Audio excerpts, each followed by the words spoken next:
Bien, entonces decíamos que la misa, en primer lugar, surge como una forma nueva de celebrar la tradición, por un lado, sinagogal, de las lecturas del sermón, y la tradición sabática de la bendición del pan, etcétera. Pero Cristo le da como un sentido nuevo a todo esto. Es más, dice, esto es mi cuerpo, esta es mi sangre, ¿verdad? Hagan esto en memoria mía. Hagan esto en mi memoria. De alguna manera le pregunto, ¿se podría considerar la última cena como la primera misa, de alguna forma? Tal cual. Ah, sí. Sí, es la primera misa. Es la primera misa. Sí. Bueno. Y entonces, ¿ya cómo se celebra eso? Digo, van los cristianos a las sinagogas con la demás gente. Claro. Pero en algún momento hay dificultades. Por ejemplo, el diácono Esteban, que habló en la sinagoga, lo sacan y lo apedrean. Sí. Apedradas. O sea, los cristianos al principio, en la primera generación, rezan junto con sus hermanos en la sinagoga. Judíos. Qué interesante, qué interesante. Y de ahí que los apóstoles, cuando recorren es todo en la cuenca del Mediterráneo, recorren las ciudades y empiezan siempre en la sinagoga. Y si por ahí los echan, como hubo algunos casos en el Asia Menor, los echan de la sinagoga, bueno, se reúnen con un grupo allí de fieles en algún lugar y allí catequizan, rezan, si se puede leer, si es de día, leen algo de la Sagrada Escritura. Bien, ahora ya cruzando los siglos, en el siglo IV o en el siglo V aparecen estas formas de liturgia que se conservan hasta hoy, y todos estos ritos, por ejemplo, la liturgia de San Juan Crisóstomo, de San Basilio, la liturgia romana, el rito romano, el rito latino, el copto, el armenio, porque hay muchos ritos en la iglesia, entiendo, ¿no, padre? Oficialmente hay 8. 8. Sí.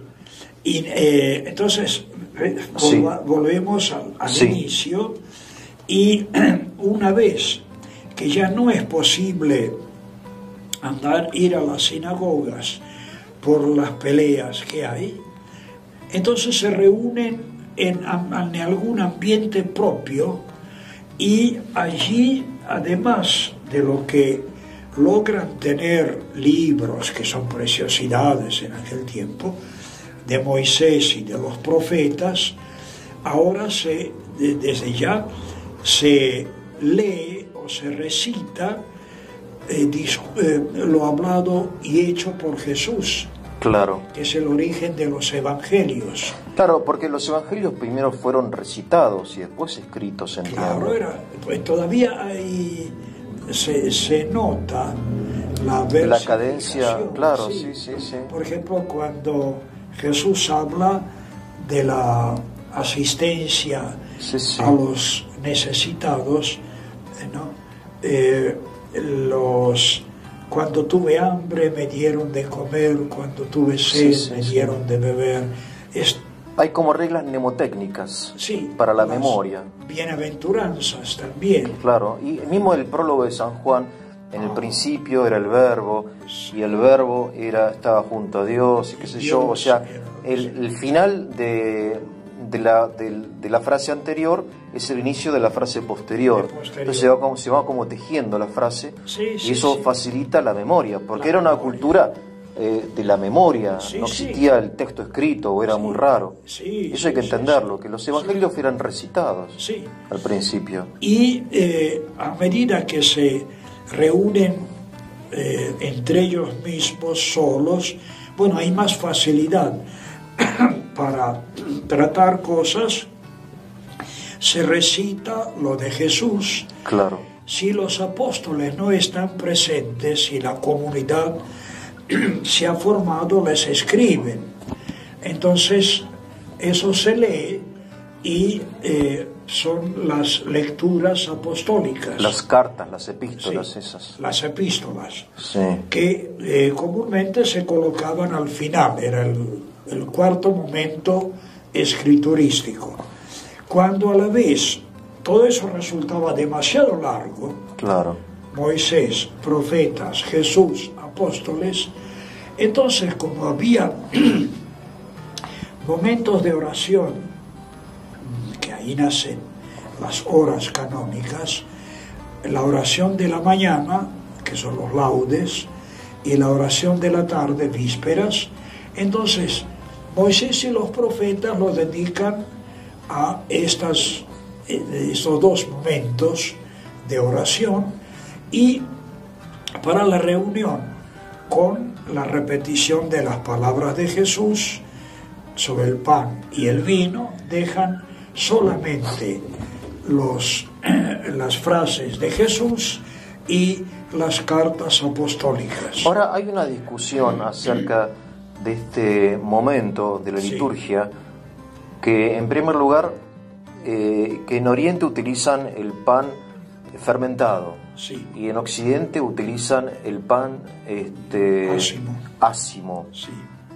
¿Por qué esa diferencia? Lo del Occidente debe provenir seguramente de los judíos, que utilizaban el pan ácimo. La judería de Roma era muy numerosa, y ahí nace la Iglesia romana. Claro. Y entonces, como eran tan fuertes y tan tradicionales, entonces en la cena pascual, que es con las palabras de Jesús famosas, entonces van a usar el pan ácimo que se usaba en la cena pascual. Ahí está. Porque en la cena pascual, que tiene su origen allá en el Éxodo, en el Éxodo usan el pan ácimo. Pan ácimo, tal cual. Sin fermento. Sin fermento. Y en Oriente, en cambio, utilizan pan común.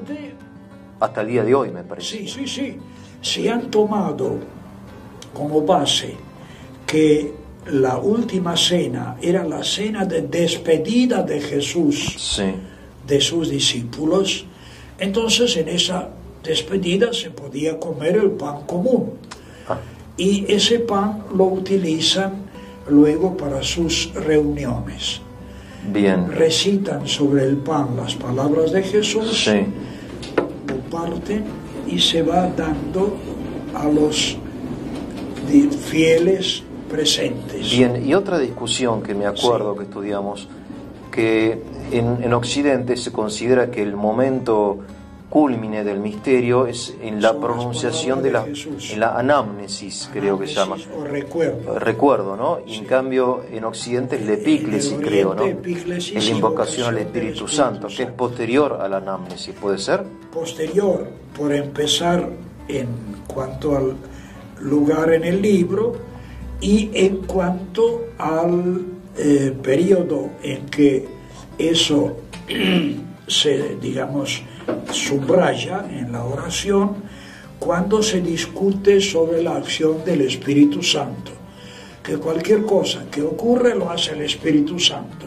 Por empezar, la encarnación de Jesús.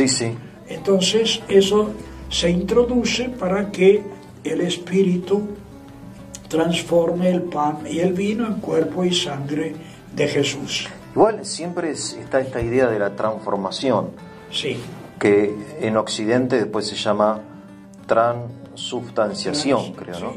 Pero bueno, volvemos a este intento de explicar lo inexplicable. Es misterio y es inexplicable. Hay que creer y postrarse y adorar, y aceptarlo, agradecer, qué sé yo. Amor y cariño, ¿no? Son las palabras de Jesús. Ah. Muy bien, en esos siglos primeros, por supuesto que se organiza eso como se puede. Como un ritual así, muy primitivo. Es un ritual que tiene sus bases, claro, pero lo hacen como pueden. Claro, sí, sí. Bueno, discúlpeme, padre, yo cuando estuve en Rusia, en la época de la Unión Soviética, se hacía como se podía, en las casas, sentados, qué sé yo, no había ropa, no había nada. ¿Cómo se podía? Supongo que habrá sido así. En la época apostólica, uno llegaba a una casa y vamos. El primer templo cristiano que se conozca es un ambiente muy chico al lado de un campamento romano en Dura Europos, sobre el Éufrates. Ah, mire usted. Porque en las legiones romanas había cantidad de soldados cristianos. Mire. Muchos de ellos mártires. Y donde iba la legión, bueno, allí se practicaba, por ejemplo, el misterio mitraico. Claro. ¿No? Pero había soldados cristianos.